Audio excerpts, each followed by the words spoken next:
What's up, everybody? It's Angela, and I'm here to do my review on Pretty Little Liars Season 6, Episode 4, Don't Look Now.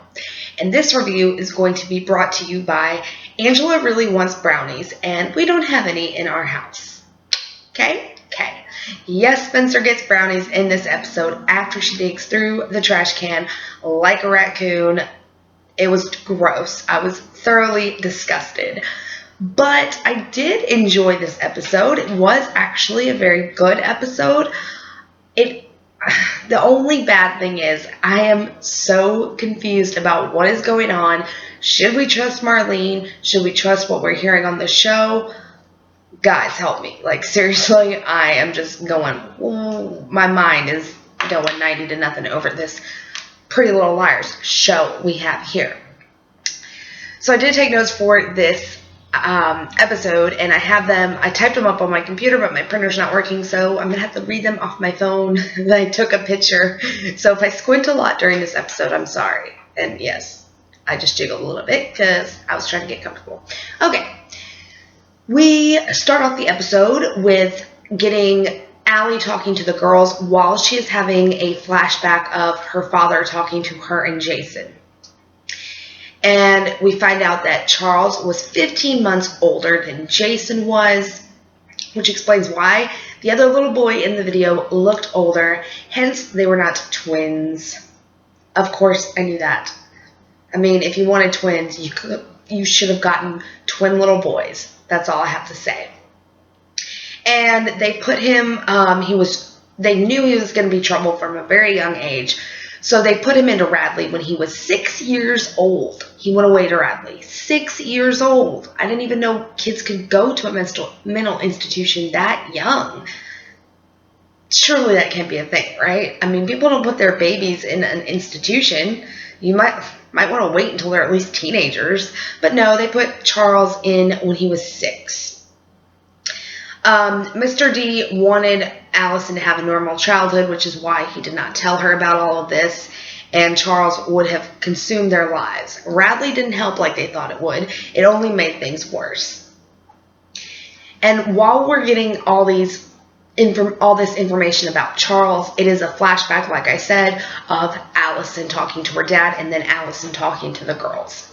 The next part, however, we did not hear come from Mr. De Laurentiis' mouth, which I find very interesting, and that is Allie telling the girls that Charles is dead. We've heard all the other information from Mr. De Laurentiis in the flashback, and then the girls reacting to it is what we see.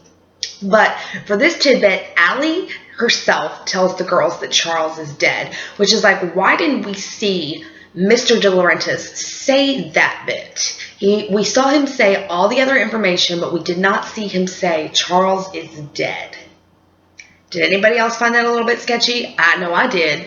I was like, what's going on? Like, why? That's all I have to say, why? To the whole show.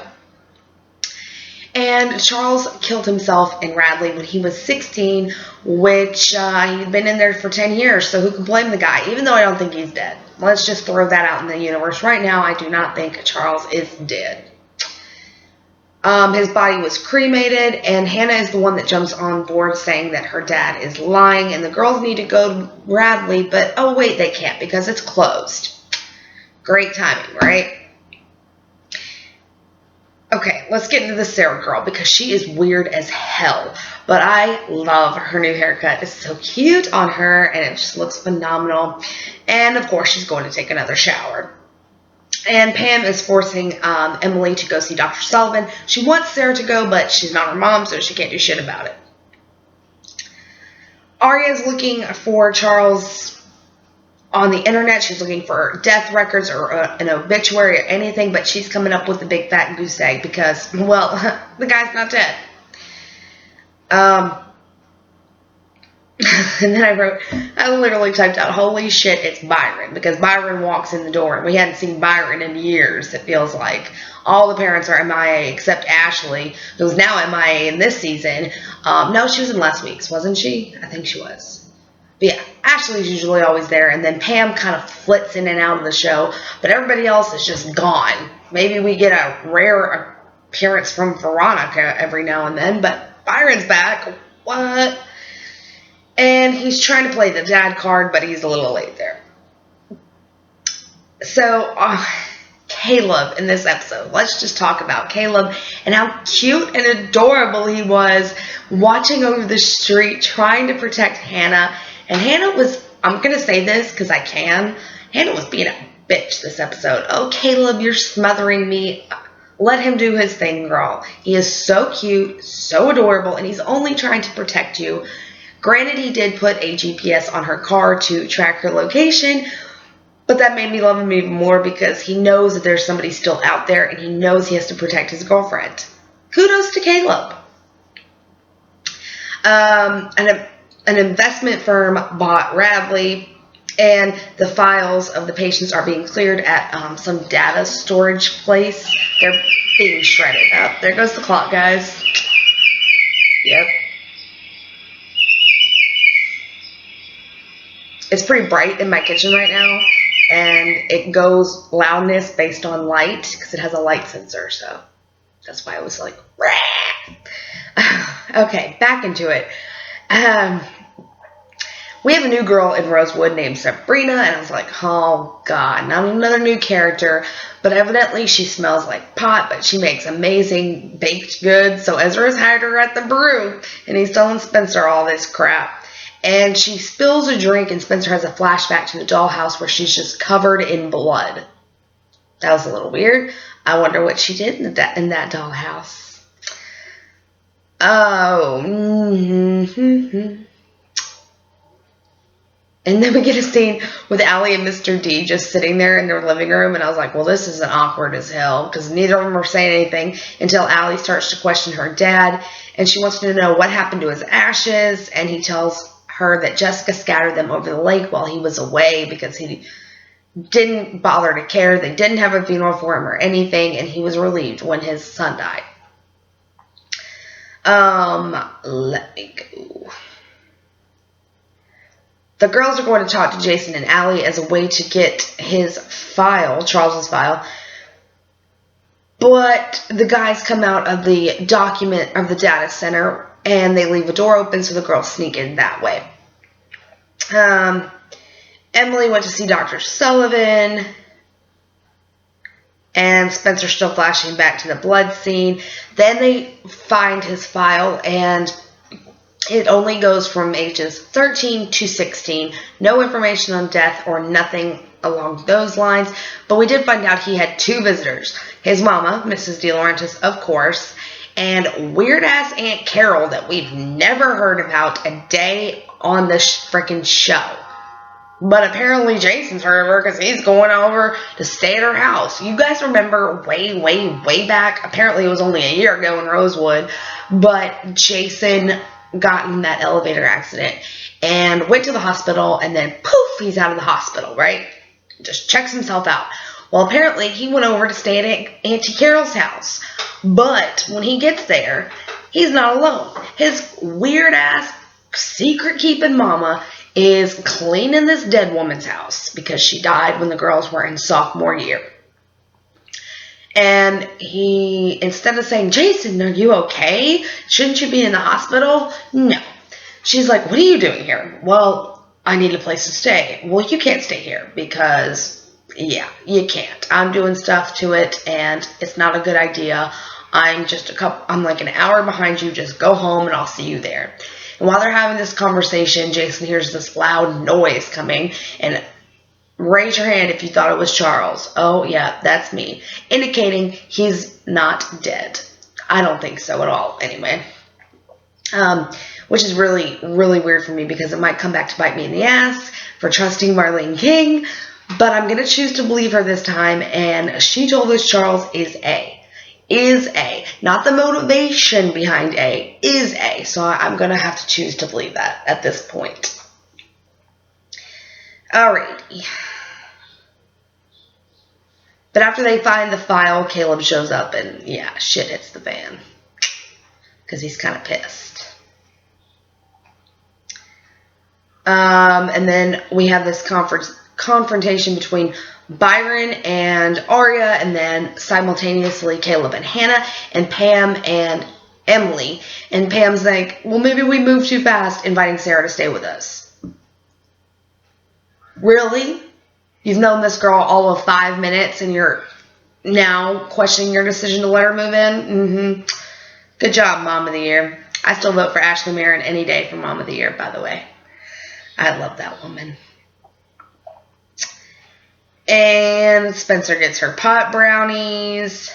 Jason is looking at a picture of him and Allie, which is obviously a picture of Sasha because it just looks exactly like her, with some random ass kid just photoshopped in. Doesn't even look like Jason. I was like, what? It was so funny. And he's having a hard time believing that no one else knows about Charles. And Allie says, well, if Carol did. And that's where we get that flashback. Let's see. I really don't care about Emily or Sarah, so I'm going to skip that scene. Hannah is going to Carol's with Spencer and Allie and Jason. And did anybody else think we've seen that house before? I could be completely wrong, but it just looked so familiar. And like, where have I seen that house? Maybe it was the house on another show, and because I know they used the same set for downtown that they did in Gilmore Girls, right? But I don't know. It just looks weird. Do you guys remember ever seeing that house in the show? And they split up. Always a fantastic idea, right? And Spencer's having these flashbacks still, and Hannah's saying maybe Charles just snuck the blood in there. It was fake blood, and he made you think you did something when in actuality you did not do it. Spencer's not too sure. But Allie and Jason find a headstone with Charles on it, and there are weeds growing around it that's signifying it's been there for a while. I think it's been there since Charles supposedly died when he was 16. It could be Aunt Carol's headstone. We never know. Well, no, it really couldn't, could it?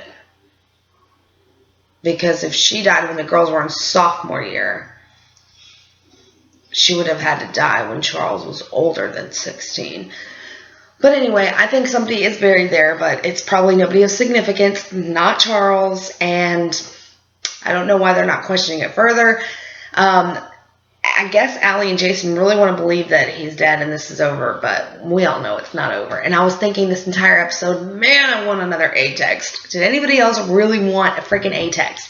Because we've been... Okay, I'm going to refer to them as the sleeper episodes. So, see, episode 1 was, yeah, it was good, but we didn't get anything. And episodes 2 and 3, you guys know how I felt, and they were the sleeper episodes where I just was like, please shoot me in the face. Why am I watching this show? So after the sleeper episodes, why are they so willing to believe that Charles is dead? And why have we not gotten an A text? We did get an A message, though, to Arya, who's gone to Hollis to use their green room. And it said, you're my doll now, bitch, A. And I was like, ooh, because Arya is developing her pictures of the doll that she took pictures of in her house. I kind of lost my train of thought there. And she gets locked in. Now, Arya has a flashback of, you know, A leaving a message in the dollhouse telling her to dye her hair or else she'll get a surprise. And she's like, no, I'm not your doll. She wakes up the next day and there's another note that says, do it or you'll lose it all. And she looks behind her and her hair's cropped. So obviously he snuck in while she was asleep and cut her hair. Kind of creepy, right? So obviously she puts the pink streaks back in her hair. Okay. We meet another new character named Clark who helps her out of the dollhouse. I was like, or out of the green room. Out of the damn dark room. That's what I want to say. He helps her out and he wants to work for National Geographic and he has really good pictures. And I was like, oh, yay, new romance between Arya and this random Clark kid. Anything to split Ezra up because, yeah, just because. I was actually hoping that the new chick at the brew would be Ezra's love interest. Sorry, had to go there. And we find out that Jessica kept the house. She never sold it. Spencer couldn't sleep because the buzzer was going off. I think I forgot to mention that. And one night she did manage to sleep because it stopped going off, and that's when she woke up with all the blood everywhere. And our Hannah's like, you were probably just sleep deprived. Okay. The girls think that A must be someone Charles knew at Radley, and next week they're going to investigate another mental hospital, I believe. It might be like flashbacks to Radley. I don't know. It kind of went fast, but I think it's another mental hospital.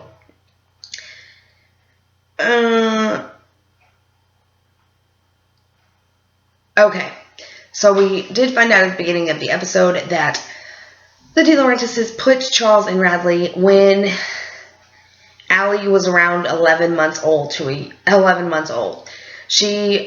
Mr. D was outside grilling, and he heard this awful screaming noise coming from Allison, and he rushes inside and sees her in a tub full of scalding hot water, and Charles just standing there like a lurch. So he had to get sent away.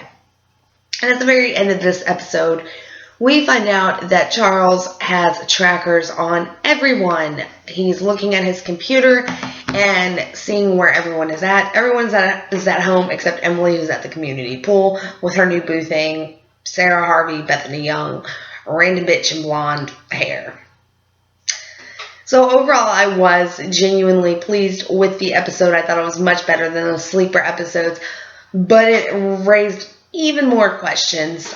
So now I'm wondering, who could Charles be? I'm wondering whether we should even trust Marlene. Is it a big mistake? I don't know at this point in time. But I'm going to optimistically say that I'm going to trust her. Cautiously optimistic. There we go. Yeah. Because I just don't see why she would say, oh, Charles is A, only to have to back it up later. You know, like, why do that at all? But anyway, that was my review of Pretty Little Liars Season 6, Episode 4. Thank you so much for watching. If you like this video, please give it a thumbs up and comment down below because I love talking about Pretty Little Liars with you guys. And I hope you guys liked this recap because I know the sleeper episodes recaps were not as good as they should have been. And I am so sorry for that. But I will see you guys next week for Season 6, Episode 5. Bye!